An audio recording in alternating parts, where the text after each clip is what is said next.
পৃথিবীর সব উন্নত দেশের সেন্ট্রাল ব্যাংকে স্বাধীনতা আছে, এবং স্বাধীনতাটার ক্ষেত্র ডিফাইন করা, এটা হচ্ছে monetary policy, financial management, regulatory things, এগুলোকেই ক্ষেত্রেই তাদের স্বাধীনতা থাকবে। এখানে কোনো ফোন কল চলবে না, এখানে কোনো হঠাৎ করে টার্মিনেশন লেটার, তোমাকে স্যাক করে দেওয়া হলো, সেই ধরনের স্টেটমেন্ট হবে না। অনলি যদি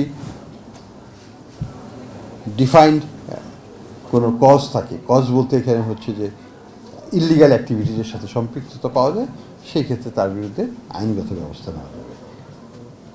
যেহেতু ট্রাম্প সাহেব কোনো কজ পাচ্ছিলেন না, সেই জন্য উনি যে কজ নিয়ে আসছেন যে কনস্ট্রাকশন সাইটে ব্যয় বেশি হয়েছে সেটার জন্য দায়ী করতেছেন। তো এটা একটা আমাদের দুদকের মতো 100 জনকে ধরে ফেলা, চার্জশিটে 100 জনের নাম নিয়ে আসার মতো। তো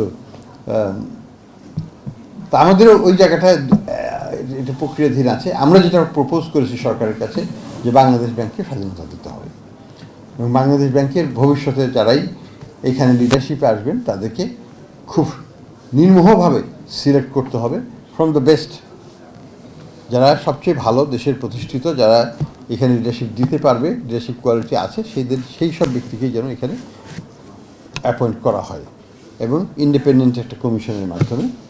এবং অপসারণের ক্ষেত্রে এটাকে প্রমাণিত করতে হবে সুপ্রিম কোর্টের 3টা জাজের প্যানেলের মাধ্যমে যে সেটা একটা আইনগতভাবে দণ্ডনীয় একটা কাজ করেছে, যে কারণে তাকে রাখার যোগ্যতা, তার থাকার যোগ্যতা নেই, এর প্রমাণ করতে হবে। শুধু একটা চিঠি দিয়ে বা ফোন কলে তাকে সরিয়ে দেওয়া যাবে না।